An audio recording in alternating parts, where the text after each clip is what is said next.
I love that. That's better. We can always cut and paste then. Yeah, okay. Yeah. Hi guys, Monty Van Dyke from Easy Agent. I've come down from Brisbane today down to the Gold Coast to catch up with a good friend and business coach, Marc Miles. And most importantly, look, Marc's got a really good message for everyone in Easy Agent, and I think it's something we all can take out of his experience and what he's done in business and in life. But most importantly, like, Marc's been business coaching now for many years, and with the transition to his own business, I think I've been watching what he's been doing on social media, on Facebook, just seeing the posts and so forth, and the growth in his business has been quite astounding. And I was pretty curious to find out what was behind it and the mindset, and how he's made his business transition so rapidly. And I think that is a real key thing that we can all learn from Marc's experience. So I'll talk to Marc a little bit today and let him talk to you guys about what it is, what his secret is, I guess, behind how to grow a business super quick. Yeah. So thanks for joining me, Marc. Thanks very much, Monty. It's my pleasure to be here, and I'm really honoured that you would choose to interview me and just have a chat. So I guess the biggest question that you had for me was around, I guess, success and mindset. And for anyone starting out their own business, they're really pretty much confronted with certainly the market, but more importantly, their mindset, because their mindset will really determine how far their business goes and how much it will grow. Let's just be frank about that. And Monty, you've been asking me questions about how was I able to transition from full-time income into running my own business, and the different, I guess, fears and doubts that people can certainly have when they're first doing that. But I just wanted to share probably about 4 or 5 principles that have really helped me make that transition and make it successfully.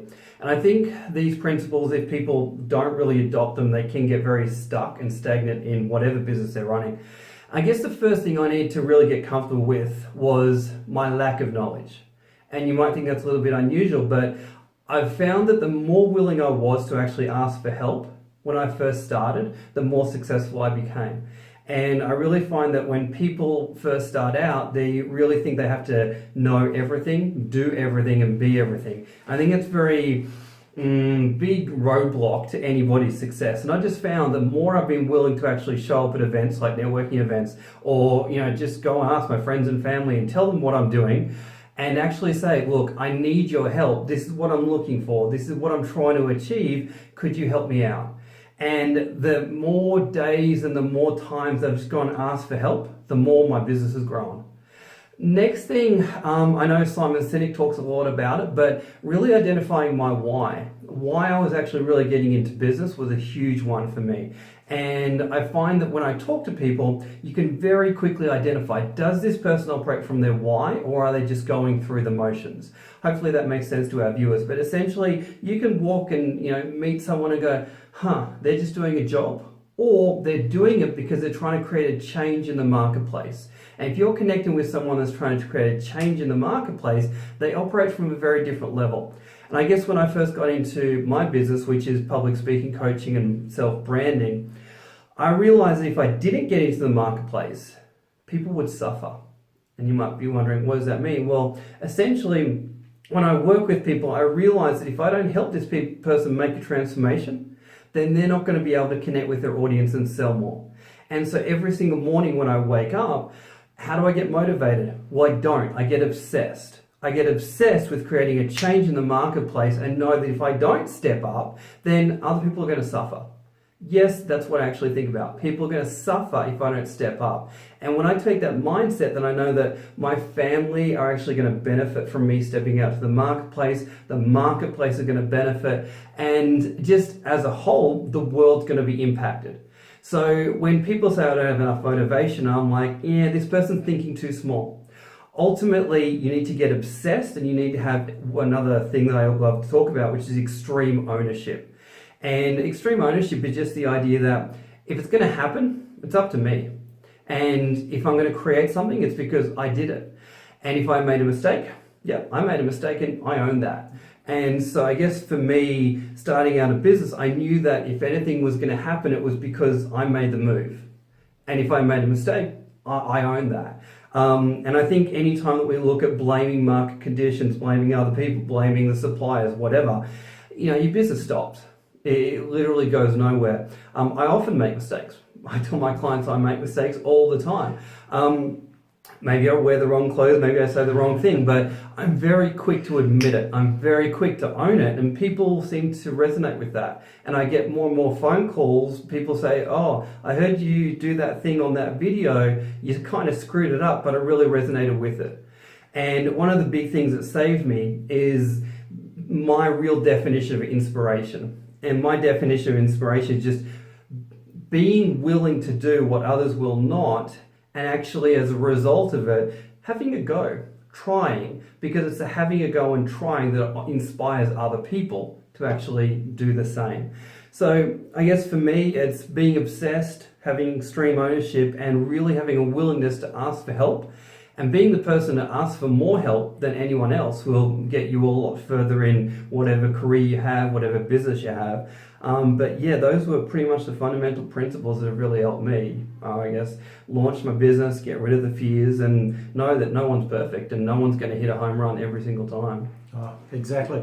And it's interesting you talk about making mistakes, because it's something, and the guys there in Easy Agent that tuned into the webinars each week, you'd know the amount of monumental stuff-ups that I make every week, and it's just part of growing the business. And it's easy not to make mistakes. That means you're just sitting there doing nothing. So you've got to get out there and try your hand, even if you're not 100% sure about how to execute it. But you're coming from a good place. You know what you're trying to achieve, and practice makes perfect. So the first couple of times you put a new marketing campaign or a new prospecting campaign into action, look, you might stuff it up. You mightn't get the results you're looking for. It might fall short.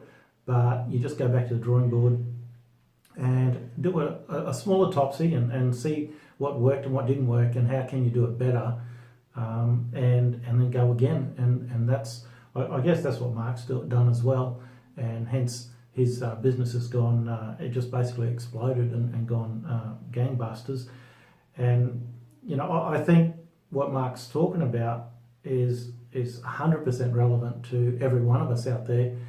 Especially, a lot of us come out of, franchised offices and so forth, and we're working on our own, and we get a bit lost with the motivation and so forth from time to time. And I guess what Marc said, you've got to get obsessed with what you're doing.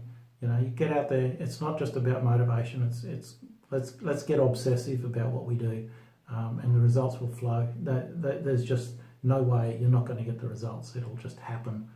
And you'll look back and wonder, how did this all happen? And it's because you become obsessed with it, and you kept asking questions. So, what is there any when you're going through this startup phase? Is there something there, like I say to the guys about their marketing? I say, look, you're not marketing hard enough until everyone hates you. When they see all your junk mail and all the stuff that you're putting out there and prospecting. Is this a similar thing that you've experienced, that you get to a saturation point and all of a sudden it's like the floodgates open and then your clients come forth, or is it a little bit different in the business coaching game? I don't know.